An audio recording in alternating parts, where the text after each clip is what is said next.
Big boss Kannada season 12 ಮುಕ್ತಾಯದ ಹಂತದಲ್ಲಿದೆ. ಈ ಬಾರಿಯ ವಿನ್ನರ್ ಯಾರಾಗ್ತಾರೆ ಅನ್ನೋ ಕುತೂಹಲ ಎಲ್ಲರಲ್ಲೂ ಕೂಡ ಇದೆ. ಅವರಾಗ್ತಾರೆ ಇವರಾಗ್ತಾರೆ ಅನ್ನೋ ಬಗ್ಗೆ ಬೇರೆ ಬೇರೆ ಅಭಿಪ್ರಾಯಗಳನ್ನು ಸೋಷಿಯಲ್ ಮೀಡಿಯಾದಲ್ಲಿ ವೀಕ್ಷಕರು ವ್ಯಕ್ತಪಡಿಸ್ತಾನೆ ಇದ್ದಾರೆ. ನಮ್ಮವರೇ ವಿನ್ನರ್ ಆಗಬೇಕು ಅನ್ನೋದು ಪ್ರತಿ ವೀಕ್ಷಕರ ಒಂದು ಅಭಿಲಾಷೆ.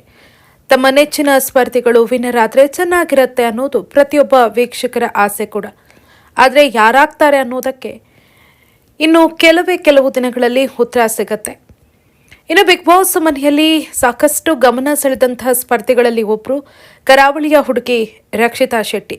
ಬಿಗ್ ಬಾಸ್ ಶೋವನ್ನು ಅತೀ ಹೆಚ್ಚು ಎಂಜಾಯ್ ಮಾಡಿದ ಸ್ಪರ್ಧಿ ಅಂದರೆ ರಕ್ಷಿತಾ ಅವರೇ ಇರಬೇಕು. ಅವರೇ ಸಾಕಷ್ಟು ಬಾರಿ ಬಿಗ್ ಬಾಸ್ ಮನೆಯಲ್ಲಿ ಹೇಳ್ಕೊಂಡಿದ್ದಾರೆ, ಈ ಮನೆಯನ್ನು ಬಿಟ್ಟು ಹೋಗೋದಕ್ಕೆ ಬೇಜಾರಾಗತ್ತೆ ಅಂತ. ಮನೆಯಲ್ಲಿ ಪ್ರತಿ ಕ್ಷಣವನ್ನು ಕೂಡ ಜೀವಿಸಿದ್ದಾರೆ. ಪ್ರತಿ ಕ್ಷಣವೂ ಕೂಡ ಆದಷ್ಟು ಖುಷಿಯಾಗಿರೋದಕ್ಕೆ ಆಕೆ ಪ್ರಯತ್ನ ಪಟ್ಟಿದ್ದಾರೆ. ಇನ್ನು ಬಿಗ್ ಬಾಸ್ ಶೋ ಇನ್ನೇನು ಮುಗಿತಾ ಬಂತು.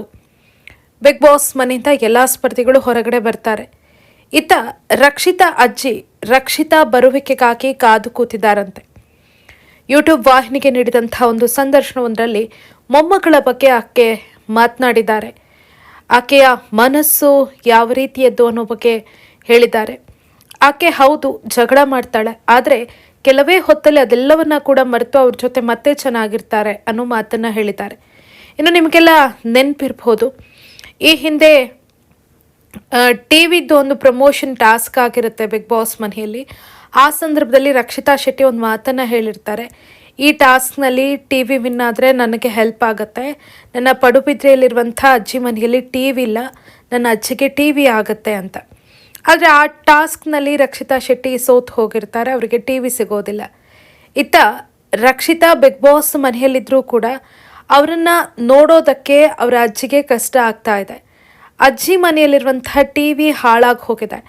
ಹಾಗಾಗಿ ಮನೆಯಲ್ಲಿ ಟಿವಿ ನೋಡೋದಕ್ಕೆ ಅವರಿಗೆ ಸಾಧ್ಯ ಆಗ್ತಾ ಇಲ್ಲ ರಕ್ಷಿತಾ ಅವರ ಅಜ್ಜಿಗೆ. ಹಾಗಾಗಿ ಮೊಮ್ಮಗಳ ನೆನಪಾದಾಗಲೆಲ್ಲ ನಾನು ಪಕ್ಕದ ಮನೆಗೆ ಹೋಗಿ ಟಿವಿ ನೋಡ್ತೀನಿ ಅಂತ ಅಜ್ಜಿ ಭಾವುಕರಾಗಿ ಹೇಳಿದ್ದಾರೆ. ನನಗೆ ಆಕೆಯ ನೆನಪಾಗತ್ತೆ. ಮುಂಬೈಯಿಂದ ಬಂದಾಗ ನನ್ನ ಜೊತೆನೇ ಇರ್ತಾ ಇದ್ಲು, ಎಲ್ಲರ ಜೊತೆ ಚೆನ್ನಾಗೇ ಸಮಯವನ್ನು ಕಳೀತಾ ಇದ್ಲು. ಇವಾಗ 3 ತಿಂಗಳಾಯಿತು ಬಿಗ್ ಬಾಸ್ ಮನೆಗೆ ಹೋಗಿ. ಆಕೆಯನ್ನು ಟಿ ವಿಯಲ್ಲಿ ನೋಡ್ತೇನೆ ನಿಜ, ಖುಷಿಯಾಗತ್ತೆ ನಿಜ, ಆದರೆ ಆಕೆಯ ಜೊತೆ ಮಾತನಾಡದೆ ಸಮಯ ಕಳೆಯದೆ ತುಂಬ ಬೇಜಾರಾಗ್ತಾ ಇದೆ. ಆಕೆಯ ನೆನಪಾದ್ಲಾಗೆಲ್ಲ ನಾನು ಪಕ್ಕದ ಮನೆಗೆ ಹೋಗಿ ಆಕೆಯನ್ನು ನೋಡ್ಕೊಂಡು ಬರ್ತೀನಿ ಅಂತ. ಈ ಹಿಂದೆ ಕೂಡ ಒಂದು ಸಂದರ್ಶನದಲ್ಲಿ ಅವ್ರು ಹೇಳಿದ್ರು, ಬಿಗ್ ಬಾಸ್ ಮನೇಲಿ ನನಗೆ ರಕ್ಷಿತಾ ಶೆಟ್ಟಿಗೆ ಯಾರಾದರೂ ಬೈದರೆ ಅದನ್ನು ನೋಡೋದಕ್ಕಾಗೋದಿಲ್ಲ, ಅವಳ ಜೊತೆ ಯಾರಾದರೂ ಜಗಳ ಮಾಡಿದ್ರೆ ನಂಗೆ ತುಂಬ ಬೇಜಾರಾಗುತ್ತೆ, ಹಾಗಾಗಿ ನಾನು ಕೆಲವೊಂದು ಸಂದರ್ಭದಲ್ಲಿ ಬಿಗ್ ಬಾಸ್ ಶೋನೇ ನೋಡೋದಿಲ್ಲ ಅಂತ. ಆದರೆ ಈಗೀಗ ಫಿನಾಲೆಗೆ ಹತ್ತಿರ ಆಗ್ತಾ ಇದೆ, ಎಲ್ಲರೂ ಕೂಡ ರಕ್ಷಿತಾ ರಕ್ಷಿತಾ ಅಂತ ಹೇಳ್ತಾ ಇದ್ದಾರೆ. ಅಜ್ಜಿಗೂ ಕೂಡ ಮೊಮ್ಮಗಳಿಗೆ ಇಷ್ಟು ಪ್ರೀತಿ ಸಿಗ್ತಾ ಇರೋದಕ್ಕೆ ತುಂಬಾ ಖುಷಿಯಾಗಿದೆಯಂತೆ. ನಾನು ಹೋದ ಕಡೆ ಎಲ್ಲ ನನ್ನನ್ನು ಜನ ಗುರುತಿಸ್ತಾರೆ, ನೀವು ರಕ್ಷಿತಾ ಅವರ ಅಜ್ಜಿ ಅಲ್ಲ ಅಂತ ನನ್ನ ಜೊತೆ ಕರೆದು ಮಾತಾಡ್ತಾರೆ. ಹಾಗೆ ನಾವೆಲ್ಲರೂ ಕೂಡ ರಕ್ಷಿತಾ ಅವರಿಗೆ ಓಟ್ ಹಾಕ್ತೀವಿ ಅನ್ನೋ ಮಾತನ್ನು ಹೇಳ್ತಾ ಇರ್ತಾರೆ. ಇದೆಲ್ಲವನ್ನ ಕೇಳಿದಾಗ ನನಗೆ ತುಂಬ ಖುಷಿಯಾಗತ್ತೆ ಅನ್ನೋ ಮಾತನ್ನು ಅವರು ಹೇಳಿದ್ದಾರೆ. ಇನ್ನು ಬಿಗ್ ಬಾಸ್ ಮನೆಯಲ್ಲೂ ಕೂಡ ರಕ್ಷಿತಾ ತನ್ನ ದೊಡ್ಡನನ್ನು ಆಗಾಗ ನೆನಪು ಮಾಡ್ಕೊಳ್ತಾನೆ ಇರ್ತಾರೆ. ನನ್ನ ದೊಡ್ಡ ಆ ರೀತಿ ಮಾಡ್ತಾರೆ, ಈ ರೀತಿ ಮಾಡ್ತಾರೆ ಅಂತ. ಇನ್ನು ಈ ಹಿಂದೆ ಕೂಡ ಅವರ ಅಜ್ಜಿ ಹೇಳ್ಕೊಂಡಿದ್ರು, ನನ್ನ ಸಂಪೂರ್ಣ ಜವಾಬ್ದಾರಿಯನ್ನು ಆಕೆಯೇ ನೋಡ್ಕೊಳ್ತಾ ಇರೋದು. ನನಗೋಸ್ಕರ ಬಾಡಿಗೆ ಮನೆ ಮಾಡಿ ಇಲ್ಲಿ ನಾನು ಸಪ್ರೇಟ್ ಆಗಿದ್ದೇನೆ. ನನ್ನ ಹಳೆ ಮನೆ ಹಾಳಾಗಿತ್ತು, ಅದರ ದುರಸ್ತಿ ಕಾರ್ಯ ಕೂಡ ರಕ್ಷಿತಾನೇ ಮಾಡಿಸ್ತಾ ಇರೋದು. ನನಗೆ ಏನೆಲ್ಲ ಖರ್ಚುಗಳಿದೆ, ಆಗು ಹೋಗುಗಳಿದೆ, ಅದೆಲ್ಲವನ್ನ ಕೂಡ ರಕ್ಷಿತಾನೇ ನೋಡ್ಕೊಳ್ಳುತ್ತಾ ಇರೋದು ಅಂತ. ರಕ್ಷಿತಾ ಬಿಗ್ ಬಾಸ್ ಮನೆಯಲ್ಲಿ ಪುಟ್ಟ ಹುಡುಗಿಯ ರೀತಿ ಇದ್ದರೂ ಕೂಡ ಆಕೆ ಎಷ್ಟರ ಮಟ್ಟಿಗೆ ಜವಾಬ್ದಾರಿಯನ್ನು ವಹಿಸ್ಕೊಂಡಿದ್ದಾರೆ ಅನ್ನೋದು ಎಲ್ರಿಗೂ ಕೂಡ ಗೊತ್ತಿದೆ. ಅದರಲ್ಲೂ ಕೂಡ ಅವರ ಅಜ್ಜಿಯನ್ನು ತುಂಬಾ ಕೇರ್ ಮಾಡ್ತಾರಂತೆ.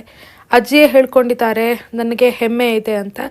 ಆಕೆ ನೋಡೋದಕ್ಕೆ ಮಕ್ಕಳ ಥರ ಜಗಳ ಮಾಡ್ತಾ ಅದು ಇದು ಮಾತಾಡ್ತಾ ಕಾಲೆಳಿತಾ ಇದ್ದರೂ ಕೂಡ ಲೈಫ್ ಬಗ್ಗೆ ಸಿಕ್ಕಾಪಟ್ಟೆ ಸೀರಿಯಸ್ ಆಗಿದ್ದಾರೆ ಅನ್ನೋದು ಎಲ್ರಿಗೂ ಕೂಡ ಗೊತ್ತಿರುವಂಥ ವಿಚಾರ.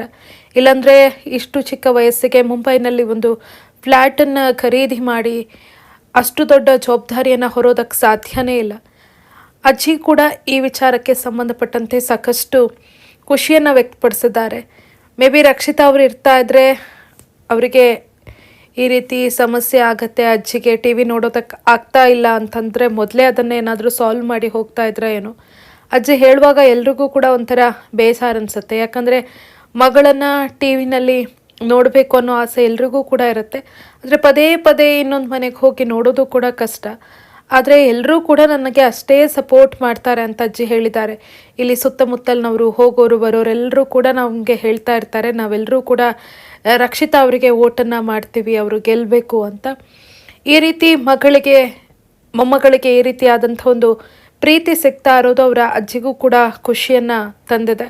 ಇನ್ನು ಕೆಲವೇ ದಿನ ಆಕೆ ಬರ್ತಾಳೆ, ಅಲ್ಲಿ ತನಕ ನಾನು ಕಾಯ್ತಾ ಇರ್ತೀನಿ. ಆಕೆ ಹೇಗೆ ಬಂದರೂ ಕೂಡ ನನಗೆ ಖುಷಿನೇ. ಈಗಾಗಲೇ ಆಕೆ ಸಾಕಷ್ಟು ಅಭಿಮಾನವನ್ನು, ಸಾಕಷ್ಟು ಪ್ರೀತಿಯನ್ನು ಗಳಿಸಿದ್ದಾಳೆ.